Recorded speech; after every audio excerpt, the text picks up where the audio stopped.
بسم اللہ الرحمن الرحیم۔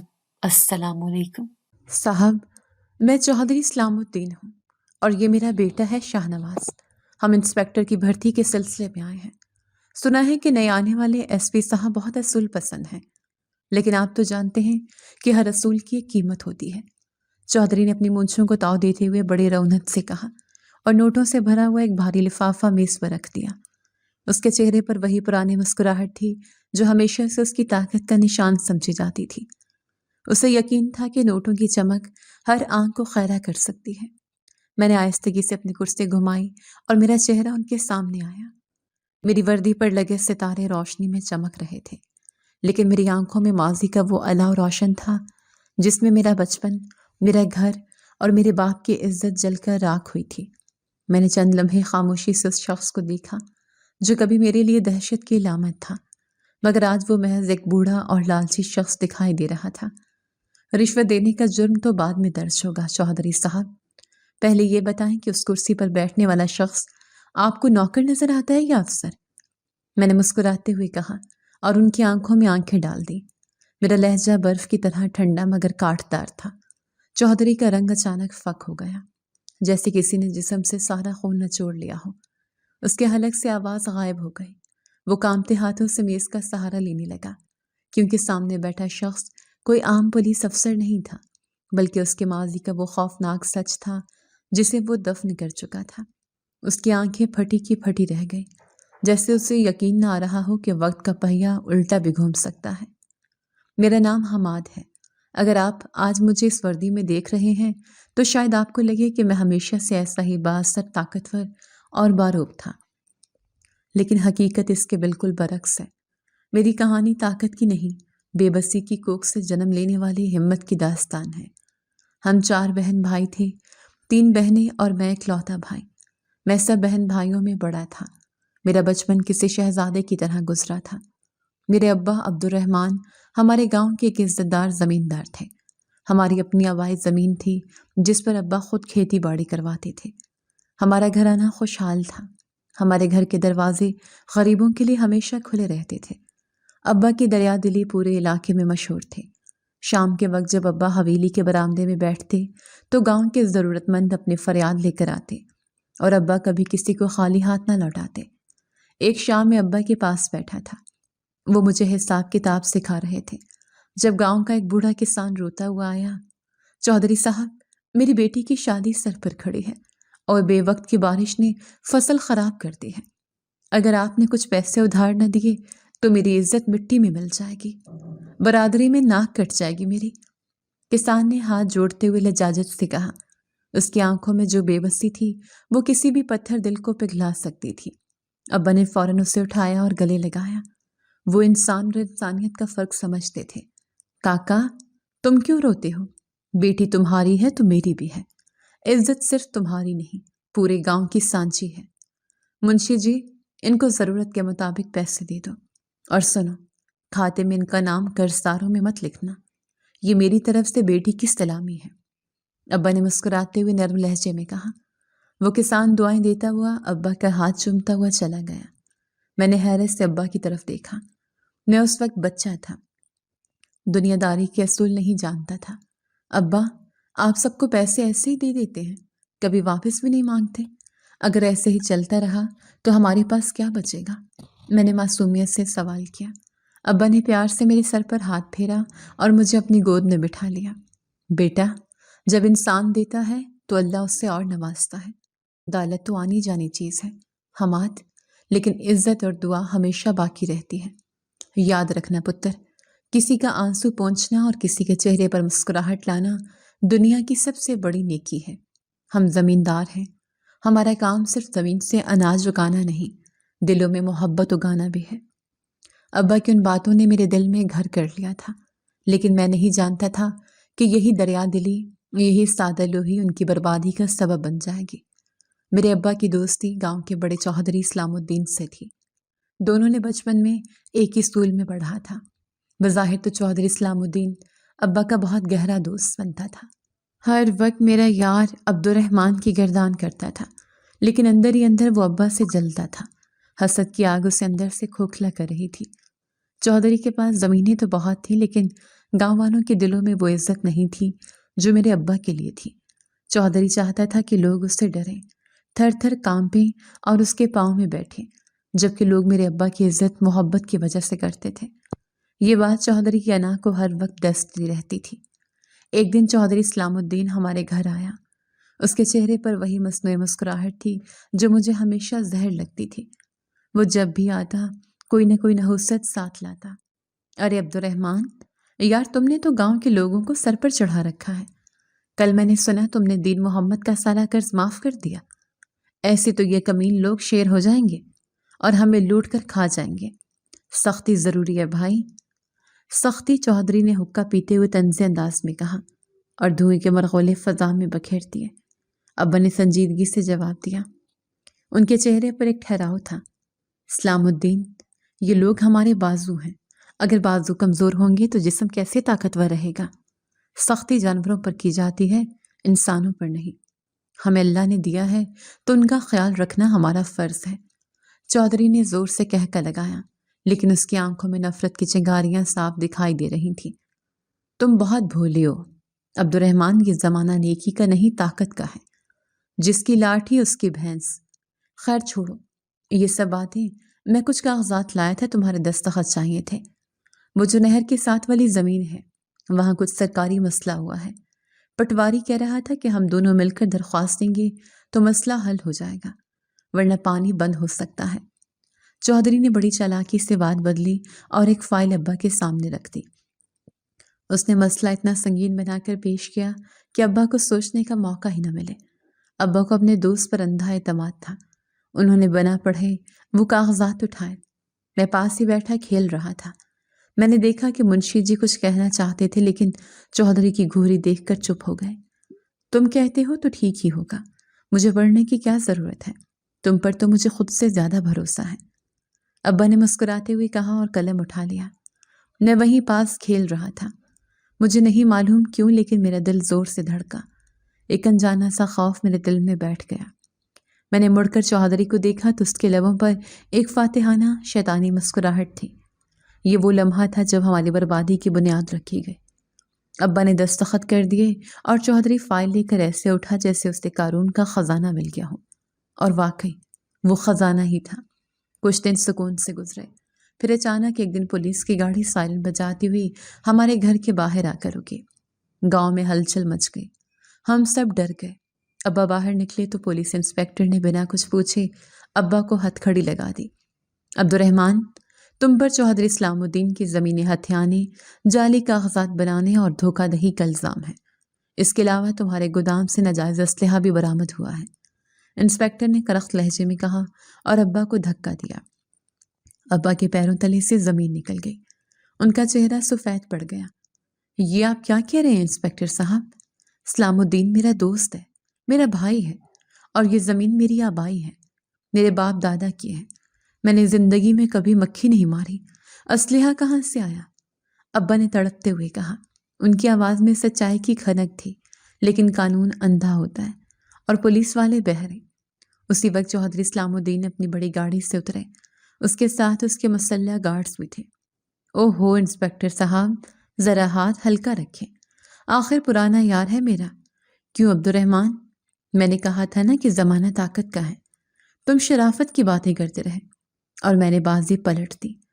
تم نے دستخط کر کے اپنی ساری زمین میرے نام کر دی تھی، یاد ہے وہ دن؟ چودھری نے ابا کے قریب آ کر کان میں سرگوشی کی اور زہریلی ہنسی ہنسا۔ ابا کو شدید دھچکا لگا۔ انہیں وہ دن یاد آیا جب انہوں نے بنا پڑھے دستخط کیے تھے۔ ان کا اعتماد، ان کی دوستی، سب کچھ ٹوٹ کر بکھر گیا۔ تم نے مجھے دھوکہ دیا اسلام الدین۔ میں نے تم پر بھائیوں جیسا بھروسہ کیا اور تم نے میرے پیٹھ میں خنجر گھونپا۔ ابا کی آنکھوں میں آنسو آ گئے۔ یہ آنسو ڈر کے نہیں بلکہ یقین ٹوٹنے کے تھے۔ لے جاؤ اسے، اب یہ جیل میں سڑے گا تو اسے پتہ چلے گا کہ چودھری سے ٹکر لینے کا انجام کیا ہوتا ہے۔ چودھری نے بے رحمی سے حکم دیا۔ پولیس ابا کو گھسیٹتے ہوئے لے گئی۔ میں اور میری بہنیں چیختے رہ گئے۔ میں گاڑی کے پیچھے بھاگا، ابا ابا پکارتا رہا، لیکن ہماری آواز سننے والا کوئی نہیں تھا۔ گاؤں کے وہ لوگ جن کی مدد کرتے ابا کبھی نہیں تھکتے تھے۔ آج وہ سب اپنے دروازوں کے پیچھے چھپے ہوئے تھے۔ چودھری کی دہشت نے سب کی زبانیں گنگ اور ضمیر مردہ کر دیے تھے۔ ابا کے جیل جانے کے بعد ہم پر قیامت ٹوٹ پڑی۔ چودھری نے ہمارے کھیتوں پر قبضہ کر لیا، ہمارے مویشی کھول لیے گئے، ہمارے ہی گھر سے اناج کی بوریاں اٹھا کر چودھری کی گودام میں منتقل کر دی گئے۔ گھر میں کھانے کو دانے ختم ہو گئے۔ میری ماں نے اپنے زیور بیچ کر کچھ دن گھر چلایا، لیکن وہ کب تک چلتا؟ ہم کئی دن بھوکے رہتے۔ بہنیں بھوک سے بلکتی تھیں اور میں بڑا ہونے کے ناطے اپنی ماں کے آنسو پونچھتا، حالانکہ میرا اپنا دل روتا تھا۔ امی، ابا کب آئیں گے؟ مجھے بھوک لگی ہے۔ میری چھوٹی بہن نے ایک رات روتے ہوئے کہا۔ ماں نے اسے سینے سے لگایا اور آسمان کی طرف دیکھا۔ ان کی آنکھوں میں شکایت بھی تھی اور فریاد بھی۔ بس بیٹا، اللہ امتحان لے رہا ہے، تیرے ابا جلد آئیں گے، وہ بے گناہ ہیں، اللہ انہیں ضرور چھوڑے گا۔ ماں کی آواز رندھی ہوئی تھی۔ مجھے معلوم تھا کہ ابا کی ضمانت کے لیے پیسے چاہیے اور ہمارے پاس روٹی کے پیسے بھی نہیں تھے۔ 6 ماہ بعد ابا کی سزا پوری ہوئی، یا شاید چودھری کو ترس آ گیا کہ اب تو سب کچھ لٹ چکا ہے، اب یہ کنگال کیا بگاڑ لے گا۔ ابا گھر واپس آئے۔ جب وہ دروازے سے اندر داخل ہوئے تو میں انہیں پہچان نہ سکا۔ وہ مضبوط اور توانا شخص جس کی آواز سے حویلی گونجتی تھی، اب ایک ہڈیوں کا ڈھانچہ بن چکا تھا۔ ان کی آنکھوں کے گرد گہرے سیاہ حلقے تھے، بال الجھے ہوئے اور کمر جھک گئی تھی۔ جیل کی اذیت نے انہیں توڑ دیا تھا۔ ہم سب بھاگ کر ان سے لپٹ گئے۔ ابا، آپ آ گئے، اب سب ٹھیک ہو جائے گا نا؟ اب ہمیں بھوکا نہیں رہنا پڑے گا نا؟ میں نے ان کا کمزور ہاتھ تھام کر امید بھری نظروں سے پوچھا۔ ابا نے خالی اور ویران نظروں سے گھر کی حالت کو دیکھا۔ بجھے ہوئے چولہے، ٹوٹی ہوئی چرپائیاں اور ہمارے چہروں پر چھائی ہوئی زردی نے انہیں سب کچھ بتا دیا۔ وہ بنا کچھ بولے چرپائی پر گر گئے۔ ان کے اندر جینے کی تمنا ختم ہو چکی تھی۔ اسی رات دیر گئے مجھے ابا کی کھانسنے کی شدید آواز آئی۔ میں اٹھ کر ان کے پاس گیا۔ وہ سینے کو جکڑے ہوئے تھے اور سانس لینا دو بھر ہو رہا تھا۔ حماد بیٹا، میری بات غور سے سنو، ابا نے مشکل سے سانس لیتے ہوئے کہا۔ ان کی پیشانی پر ٹھنڈا پسینہ تھا اور آواز لڑکھڑا رہی تھی۔ جی ابا، میں ڈاکٹر کو بلا کر لاتا ہوں، آپ ہمت رکھیں۔ میں گھبرا کر اٹھنے لگا۔ نہیں بیٹا، رک جاؤ، اب وقت نہیں ہے، میرے پاس بیٹھو۔ انہوں نے میرا ہاتھ زور سے پکڑا۔ مجھ سے وعدہ کرو حماد، تم اپنی بہنوں اور ماں کا سہارا بنو گے، تم کبھی ہمت نہیں ہارو گے۔ یہ زمین، یہ جائیداد سب آنی جانی چیز ہے، اصل چیز تمہاری غیرت اور تمہاری تعلیم ہے۔ چودھری سے بدلہ لینے کے لیے ہتھیار مت اٹھانا، قلم اٹھانا، اتنا پڑھنا کہ یہ چودھری تمہارے سامنے کھڑا ہونے کے قابل نہ رہے۔ ابا کی آواز ڈوب رہی تھی۔ ابا، آپ ایسی باتیں کیوں کر رہے ہیں؟ آپ کو کچھ نہیں ہوگا۔ میں پھوٹ پھوٹ کر رو پڑا۔ مجھے معاف کرنا بیٹا، میں تم لوگوں کے لیے کچھ نہ کر سکا۔ میں ہار گیا حماد، میں شرافت کے الزام میں مارا گیا۔ ابا کی گردن ایک جانب ڈھلک گئی۔ ان کی آنکھوں میں ایک حسرت منجمد ہو گئی۔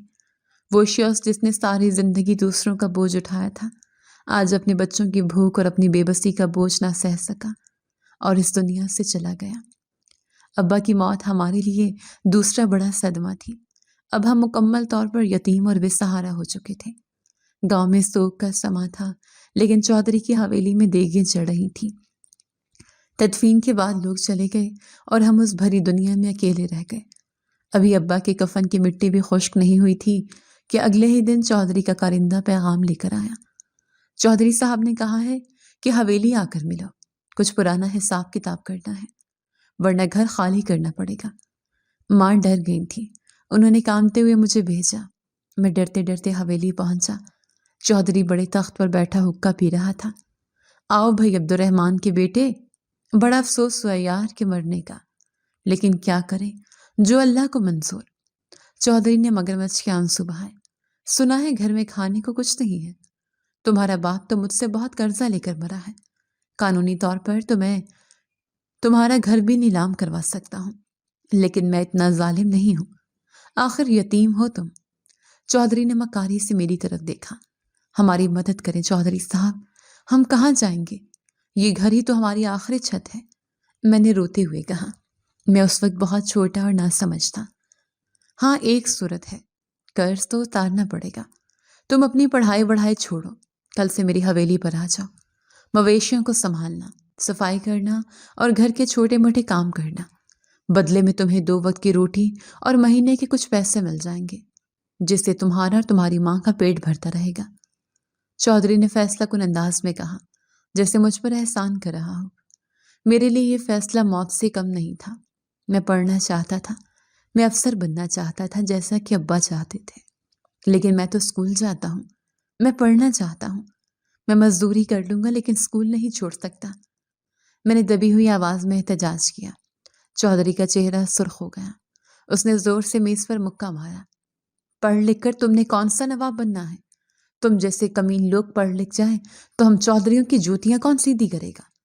سیدھی طرح کل کام پر آ جانا، ورنہ اپنی ماں اور بہنوں کے ساتھ سڑک پر رہنے کے لیے تیار ہو جاؤ۔ میرا فیصلہ اٹل ہے، چودھری نے دھاڑتے ہوئے کہا۔ میں روتا ہوا گھر واپس آیا۔ ماں کو بتایا تو وہ بھی رو پڑی۔ بیٹا، وقت بہت ظالم ہے، ہمیں زندہ رہنے کے لیے زہر کا گھونٹ پینا پڑے گا۔ تیری بہنوں کی عزت کی خاطر ہمیں جھکنا پڑے گا۔ ماں نے مجھے سینے سے لگا کر تسلی دی، لیکن ان کا دل بھی خون کے آنسو رو رہا تھا۔ اگلے دن میں نے اپنا اسکول کا بستہ دیکھا جس میں میری کتابیں مجھے پکار رہی تھیں۔ میں نے حسرت سے انہیں الماری میں رکھا اور پرانے میلے کپڑے پہن کر حویلی کی طرف چل پڑا۔ راستے میں میرا اسکول پڑتا تھا۔ میں نے دیکھا کہ چودھری کا بیٹا شاہ نواز نئی اسکول یونیفارم پہنے گاڑی میں اسکول جا رہا تھا۔ اس نے مجھے دیکھا اور گاڑی کا شیشہ نیچے کر کے مجھ پر آواز کسی۔ ارے او حماد، جاؤ جا کر میرے گھوڑے کی مالش کرو، اب تمہاری جگہ وہی ہے۔ میں پڑھ کر افسر بنوں گا اور تم میرے نوکر رہو گے۔ اس کے کہہ کے نے میرے دل کو چھلنی کر دیا۔ میں نے سر جھکا لیا اور حویلی کے گیٹ میں داخل ہو گیا۔ اس دن حماد نام کا وہ بچہ مر گیا تھا جو خواب دیکھتا تھا، اور ایک نیا حماد پیدا ہوا جو اب صرف ایک نوکر تھا۔ حویلی میں کام کرنا آسان نہیں تھا۔ صبح سویرے اٹھ کر بھینسوں کا گوبر اٹھانا، چارہ کاٹنا اور پھر چودھری کی گالیاں سننا میرا روز کا معمول بن گیا۔ میرے ہاتھوں میں چھالے پڑ گئے تھے۔ وہ ہاتھ جو قلم پکڑنے کے لیے بنے تھے اب کدال اور بیلچا چلا رہے تھے۔ ایک دن شاہ نواز اسکول سے آیا تو میں پانی کی بالٹی لے کر گزر رہا تھا۔ اس نے جان بوجھ کر ٹانگ اڑا کر مجھے گرا دیا۔ پانی فرش پر گر گیا اور میں کیچڑ میں لت پت ہو گیا۔ اندھے ہو کیا؟ دیکھ کر نہیں چل سکتے؟ اس نے الٹا مجھے ڈانٹا۔ میں نے مٹھی بھینچ لی لیکن خاموش رہا۔ میری خاموشی میری کمزوری نہیں، میری حکمت عملی تھی۔ ایک دن میں حویلی کے صحن میں صفائی کر رہا تھا کہ ماسٹر دین محمد وہاں آئے۔ وہ ہمارے اسکول کے ہیڈ ماسٹر تھے اور ابا کے بہت اچھے دوست تھے۔ انہوں نے مجھے جھاڑو دیتے ہوئے دیکھا تو رک گئے۔ حماد بیٹا، یہ تم کیا کر رہے ہو؟ تمہیں تو اسکول میں ہونا چاہیے تھا۔ تم تو اپنی کلاس کے سب سے ذہین بچے تھے۔ ماسٹر صاحب نے افسوس سے کہا۔ میری آنکھوں میں آنسو آ گئے۔ میں نے نظریں جھکا لیں۔ ماسٹر صاحب، قسمت نے قلم چھین کر جھاڑو پکڑا دیا ہے، اب یہی میرا نصیب ہے۔ پیٹ کی آگ بجھانے کے لیے خواب جلانے پڑے۔ میں نے بھرائی ہوئی آواز میں جواب دیا۔ چودھری برآمدے میں بیٹھا یہ سب دیکھ رہا تھا۔ وہ گرج کر بولا، ماسٹر جی، اپنا کام کرو، اسے میں نے پالا ہوا ہے، ورنہ یہ بھوکا مر جاتا، اور تم اس کے دماغ میں فضول باتیں مت ڈالو۔ یہ اب نوکر ہے اور نوکر ہی رہے گا، زیادہ ہمدردی دکھانے کی ضرورت نہیں ہے۔ ماسٹر صاحب نے بے بسی سے میری طرف دیکھا اور سر جھکا کر چلے گئے، لیکن جاتے جاتے ان کی آنکھوں میں ایک عزم تھا جو میں اس وقت سمجھ نہ سکا۔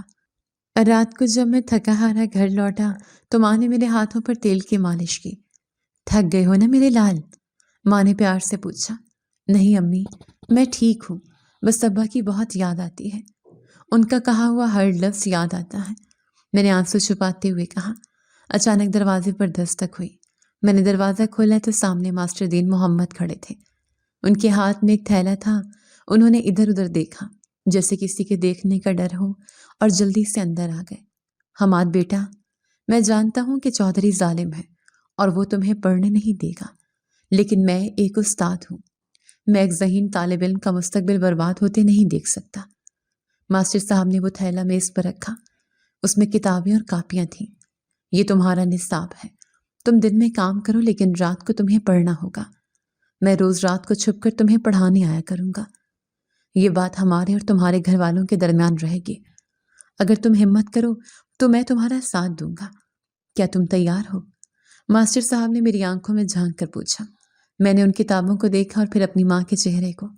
ماں کی آنکھوں میں بھی مجھے امید کی کرن جاگی تھی۔ مجھے لگا جیسے ابا میرے پاس کھڑے کہہ رہے ہوں کہ ہمت مت ہارنا۔ جی ماسٹر صاحب، میں تیار ہوں۔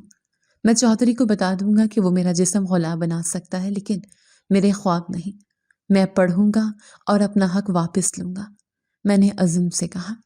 یہ وہ لمحہ تھا جب اندھیروں میں ایک چراغ روشن ہوا۔ ایک ایسی جنگ کا آغاز ہوا جو مجھے خاموشی سے لڑنی تھی۔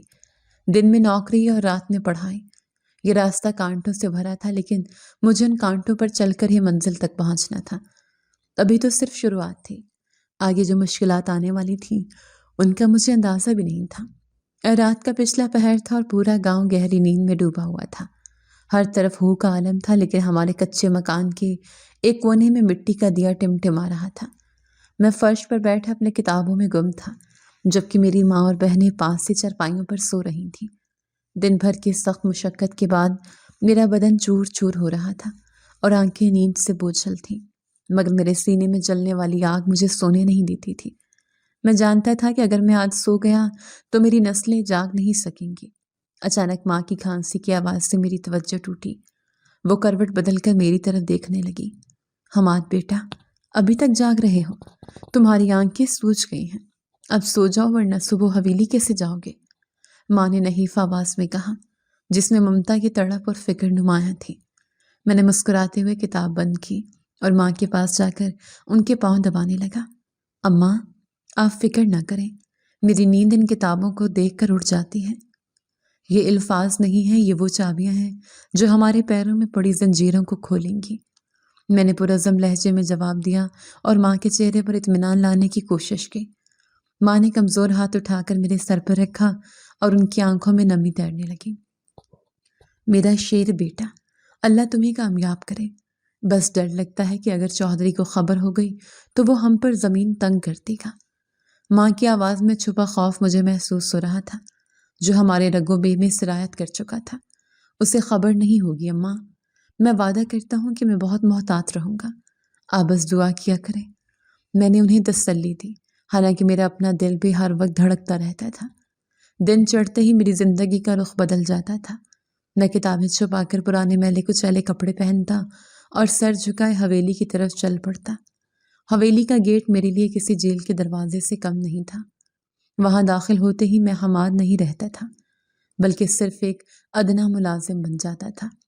ایک شام ڈھلے جب میں گھر واپس آ رہا تھا تو راستے میں ایک پرانے درخت کے پیچھے ماسٹر دین محمد میرا انتظار کر رہے تھے۔ وہ روزانہ چھپ کر مجھے نوٹس اور کتابیں دینے آتے تھے۔ حماد، یہ لو تمہاری اگلی کلاس کی ریاضی کی کتاب۔ میں نے پچھلا ٹیسٹ چیک کیا تھا، تمہاری کارکردگی حیران کن ہے، تم نے تو پورے نمبر لیے ہیں۔ ماسٹر صاحب نے خوشی سے سرگوشی کرتے ہوئے کہا اور کتاب میری طرف بڑھائی۔ میں نے عقیدت سے کتاب کو تھاما جیسے وہ کوئی مقدس چیز ہو۔ یہ سب آپ کی محنت ہے ماسٹر صاحب، اگر آپ نہ ہوتے تو میں کب کا ٹوٹ چکا ہوتا۔ کبھی کبھی تھک جاتا ہوں، لیکن آپ کا چہرہ اور ابا کا خواب مجھے گرنے نہیں دیتا۔ میری آواز بھرائی ہوئی تھی اور میں ان کے ہاتھ چومنا چاہتا تھا۔ تم ایک ہیرا ہو حماد، بس اسے رگڑ کر چمکانا باقی ہے۔ یہ وقت بھی گزر جائے گا، یاد رکھنا، علم وہ واحد خزانہ ہے جسے کوئی چودھری چھین نہیں سکتا۔ ماسٹر صاحب نے میرے کندھے پر ہاتھ رکھا اور ان کے لمس نے مجھے نیا حوصلہ دیا۔ دن اور رات کا یہ کھیل کئی مہینوں تک چلتا رہا۔ پھر ایک دن اچانک آزمائش آ گئی۔ میری ماں کی طبیعت اچانک بگڑ گئی۔ انہیں شدید بخار اور سینے میں تکلیف تھی۔ گھر میں کھانے کو تو تھا نہیں، دوا کے پیسے کہاں سے آتے؟ بہنیں رو رہی تھیں اور ماں درد سے کرہ رہی تھی۔ بھائی اماں کی سانس رک رہی ہے، کچھ کریں بھائی۔ میری چھوٹی بہن نے روتے ہوئے میرا دامن پکڑ لیا۔ میرا دل مٹھی میں آ گیا۔ میں جانتا تھا کہ گاؤں میں ڈاکٹر صرف پیسوں سے دیکھتا ہے اور پیسے صرف چودھری کے پاس تھے۔ میں نے اپنی انا کو مارا اور دوڑتا ہوا حویلی پہنچا۔ چودھری اس وقت اپنے ڈیرے پر بیٹھا منشی سے حساب کتاب لے رہا تھا۔ میں ہامتا ہوا اس کے قدموں میں جا گرا۔ چودھری صاحب، خدا کے لیے میری مدد کریں، میری ماں مر رہی ہے، مجھے کچھ پیسے پیشگی دے دیں، میں دن رات کام کر کے چکا دوں گا۔ میں نے روتے ہوئے فریاد کی اور ہاتھ جوڑ دیے۔ چودھری نے حقے کا کش لگایا اور حقارت سے میری طرف دیکھا۔ پیسے؟ ارے ابھی تو تم نے پچھلا حساب برابر نہیں کیا اور مزید مانگنے آ گئے، تم لوگ تو بھکاری بن گئے ہو۔